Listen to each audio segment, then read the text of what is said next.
Paul Václavic, Lo malo de lo bueno o las soluciones de Hécate. Capítulo 12 y último. ¿Es esto lo que busco? Los caminos errados se declaran como tales cuando uno los pasa. Esta perogrullada coincide con uno de los axiomas del llamado constructivismo, ciencia que investiga la manera como los hombres creamos nuestra propia realidad. Según este axioma de la realidad real, en caso de que ésta exista, solo podemos conocer lo que no es. Uno de los representantes principales del constructivismo radical, el psicólogo Ernst von Glasersfeld, escribe sobre esto. El organismo viviente construye el saber para ordenar, en la medida de lo posible, el río informe del vivir en unas vivencias repetibles y en unas relaciones mutuas entre dichas vivencias que sean relativamente seguras. Las posibilidades de construir un ordenamiento tal están siempre determinadas por los pasos que han precedido en el curso de la construcción. Esto quiere decir que el mundo real se revela exclusivamente allí donde nuestras construcciones fracasan. Pero como únicamente podemos describir y explicar el fracaso precisamente con aquellos conceptos que hemos usado para la construcción de las estructuras que han fracasado, nunca se nos puede transmitir una imagen del mundo que podamos hacer responsable del fracaso. Esta perspectiva tiene la ventaja, al menos así lo espero, de introducir un denominador común en el barullo de soluciones y desaciertos de los que se compone este libro. Quizás en un acceso de megalomanía quisiera añadir todavía aquella cita del Tractatus de Wittgenstein, en el que, por decirlo así, también él habla de extravíos. Mis proposiciones se explican por el hecho de que el que me entiende al final las reconoce por absurdas, si va más allá a través de ellas, encima de ellas, sobre ellas. Por decirlo así, tiene que volcar la escalera después de haber subido en ella. En este punto y después de todas estas proposiciones, ha llegado el momento de volver a nuestro hombre, que dejamos al final del capítulo primero. Supongamos, para facilitar, que fue él quien salió en búsqueda de seguridad, certeza, plenitud y por eso mismo de una felicidad definitiva a través de todos los extravíos que hemos descrito aquí y que muchos de otros que no hemos descrito. Pero tan pronto como leyó a Novalis y se encontró con el símbolo de la flor azul, que florece ocultamente en alguna parte, y cuyo hallazgo constituía para el romanticismo el cumplimiento del anhelo más profundo, se entendió a sí mismo como buscador. Hasta aquel entonces, este motivo conductor de su vida había permanecido desconocido para él, precisamente porque estaba plenamente inmerso en él. A esta razón siguió pronto una segunda que procedía de la primera, pero que también se convirtió en problema.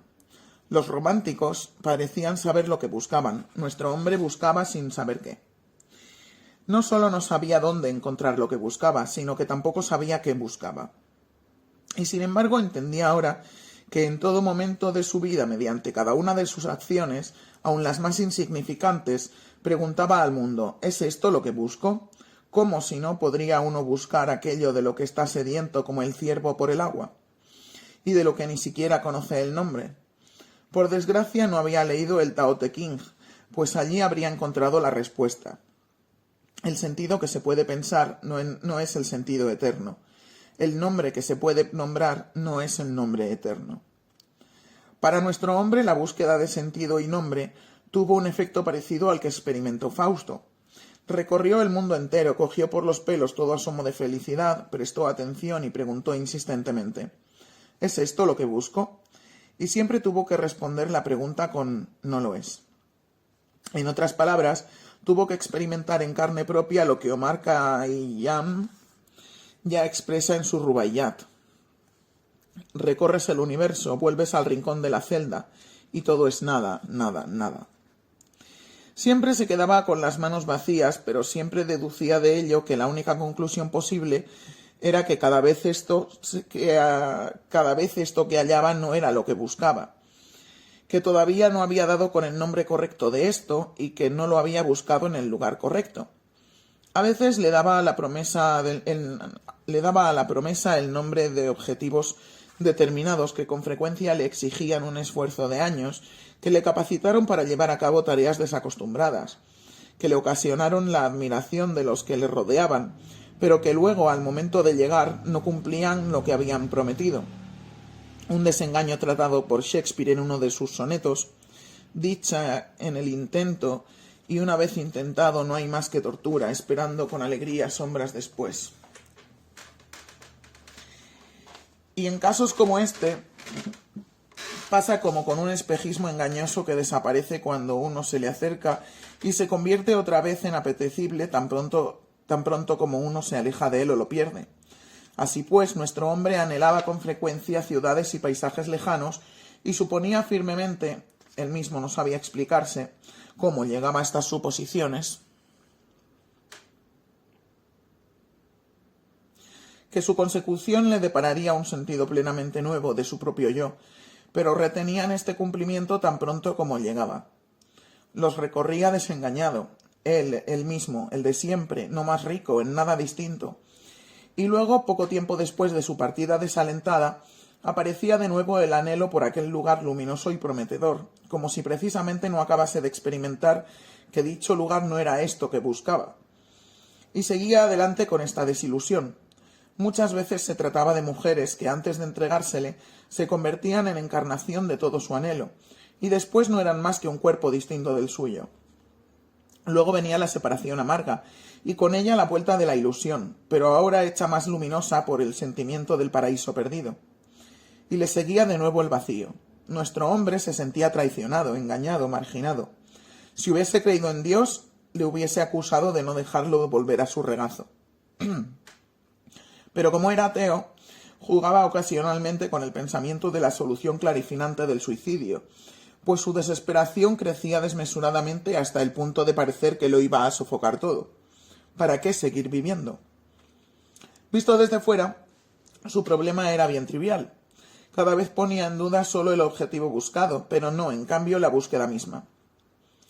Así nuestro hombre buscaba sin reposo, pues los posibles lugares de hallazgos son infinitos. En lo que el romanticismo no había tenido en cuenta era que la posibilidad trivial de que no existe la flor azul, en vez de considerar la posibilidad de que el buscador sin duda no había buscado en el lugar debido. Por esto parecía que sólo se daba la alternativa maniquea de encontrar y no encontrar, y nuestro hombre se hallaba prendido consigo mismo en este juego de sumas a cero. Es muy difícil explicar con claridad y sobre todo de una manera convincente cómo nuestro hombre se salvó de esta prisión. Sin duda le ayudó el hecho de que el destino casi nunca le negó que llegara al fin propuesto. Ya hemos visto que no hay nada que desilusione tanto como una esperanza cumplida y nada tan engañoso como una esperanza rehusada. Así pues, había llegado al punto de tener plena conciencia de su búsqueda, y con esto de su pregunta eterna a todos los contenidos y aspectos del mundo. ¿Es esto lo que busco? Y sucedió que un día se produjo un cambio pequeño. Uno de estos cambios que son tan pequeños que arrastran cambios grandes. Cesó de preguntarse si por fin había alcanzado el objeto de sus anhelos y se dio cuenta de que ningún esto podía ser más que un nombre dado a algo que estaba dentro de su ser y no fuera en el mundo. Y los nombres no son más que un eco, humo. En este momento se esfumó la separación entre él y esto, entre el sujeto y el objeto, como dirían los filósofos. Nada de lo que buscaba podía ser esto. Lo que el mundo no contiene tampoco lo puede retener, se decía a sí mismo para asombro. Y aun las palabras que extrañamente le sonaban llenas de sentido. Yo soy más yo que yo. De repente vio claro que la búsqueda era la única razón de no haber hallado hasta entonces, que en el mundo exterior no se puede encontrar y por lo tanto no tener lo que uno es desde siempre. Así se cumplió en él la palabra del Apocalipsis que dice que ya no habrá más tiempo y se precipitó sobre la plenitud intemporal del momento presente. Pero sólo por una fracción de segundo se mantuvo en esta intemporalidad, pues para conservarla cayó enseguida en la solución clarifinante de dar un nombre a esta vivencia y de buscar su repetición.